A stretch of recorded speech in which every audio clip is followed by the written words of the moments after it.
Hello दोस्तों, आज की स्टोरी का नाम है जब खुला राजपति का।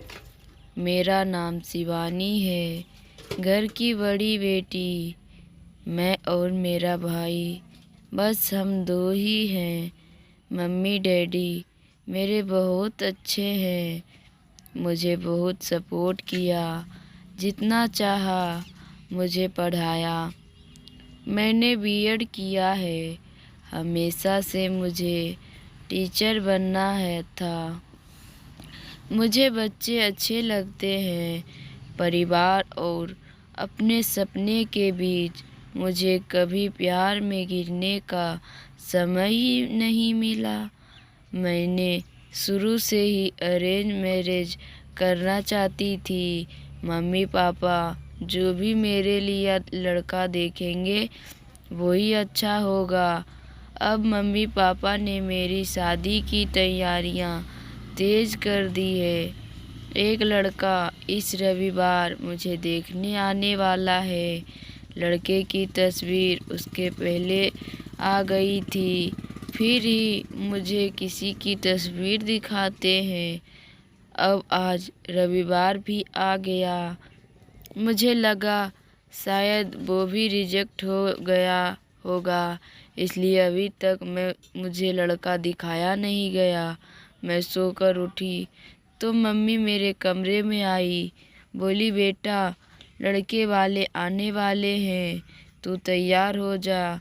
बहुत ही शॉर्ट नोटिस में मुझे तैयार होने को बोला। लड़के वाले आ गए, मैं अभी भी किचन में हूँ, नाश्ते और चाय की प्लेट जमा रही हूँ। बाहर से मुझे बात करने की आवाज़ सुनानी दे रही थी। मैं बाहर ट्रे लेकर गई।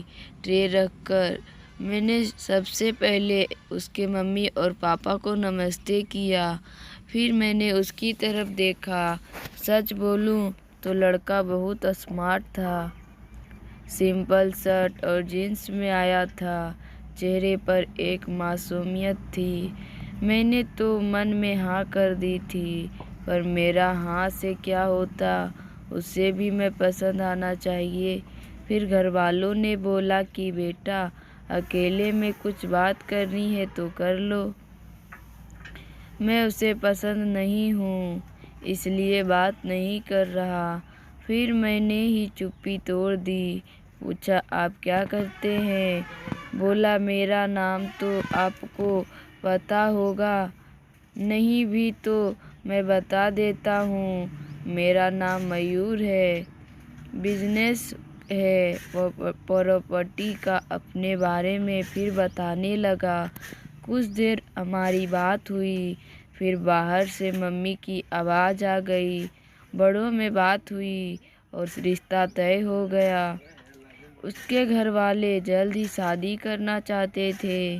पिताजी ने अपनी खोज कर ली थी, इसलिए शादी 1 महीना बाद ही तय हो गई। इस दौरान मैंने मयूर का नंबर लेकर उससे बात करना चाही।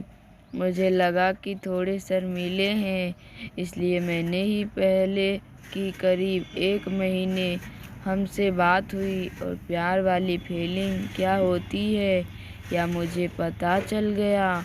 फिर हमारी शादी का दिन आ गया और मैं अंदर अंदर खुश हो रही थी। मम्मी पापा को घर छोड़ जाने का गम तो था, लेकिन मुझे लगा कि मुझे सही जीवन साथी मिल गया है।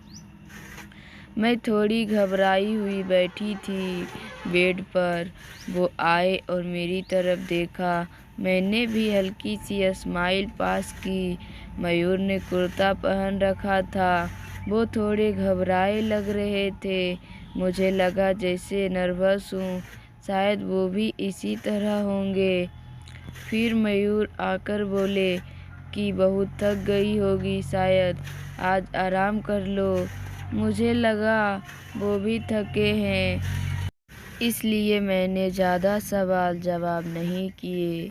अगली सुबह वो बाथरूम में फ्रेश होकर नहाकर और कपड़े भी अंदर ही चेंज करके आए। मुझे थोड़ा अजीब लगा। फिर मैंने सोचा शायद उनकी यह आदत होगी। अगली रात फिर आई और मयूर ने फिर ऐसा ही किया। अभी तक वो मेरे पास भी नहीं आए थे। अब मुझे लगा कि मयूर कुछ छुपा रहे हैं, क्योंकि उसके चेहरे पर साफ दिखाई दे रहा है। अगली रात जब वो बाथरूम से कपड़े चेंज करके आए तो मैंने उन्हें टोक ही दिया। आप क्या छुपा रहे हैं? कुछ बात है तो आप मुझसे कह सकते हैं।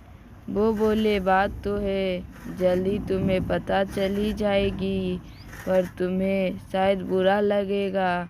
मैंने बोला, आप नहीं बताएंगे तो ज़्यादा बुरा लगेगा। उन्होंने अपना शर्ट खोला और फिर उसे कुछ कहना नहीं पड़ा। मैं खुद ही समझ गई। उसके चेस्ट पर एक लड़की के नाम का टैटू था, रिया।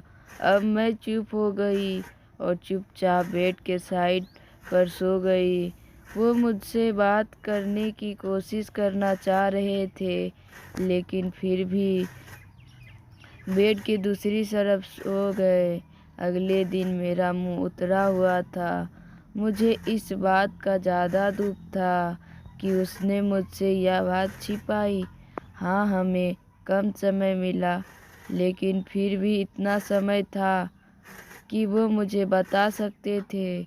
अगली रात वो फिर कमरे में आए। उसके आने के पहले ही मैं बेड के साइड पर सो चुकी थी। उन्होंने मुझे मेरी बाह पर हाथ लगाया और बोला, तुम चाहो तो हम बात कर सकते हैं। मैंने बोला, अब क्या बताओगे? वो बोले कि मैं उस लड़की से प्यार करता था, लेकिन रिया को हमेशा से विदेश में शिफ्ट होना था, इसलिए जब उसे मौका मिला तो वो चली गई। मैंने पूछा, वो तुम्हें छोड़कर किसी और के साथ चली गई? वो बोले, हाँ, मैं चाहता तो यह टैटू को साफ करवा लेता, लेकिन मैंने सोचा पहले तुम्हें बताऊंगा। तुम्हारी बातों से मुझे लगा था कि तुम समझोगी। फिर वो चुप हो गए। मैंने बोला, तुम मुझे शादी के पहले भी बता सकते थे। वो बोले, अगर मैं बताता तो क्या तुम शादी नहीं करती? और अगर अब भी तुम जाना चाहो तो जा सकती हो। मैं वही करूँगा जो तुम्हें अच्छा लगे। उस रात मेरा गुस्सा पता नहीं कहाँ चला गया, लेकिन थोड़ा डर भी था। कहीं फिर से झूठ तो नहीं बोल रहे मासूम शक्ल बनाकर।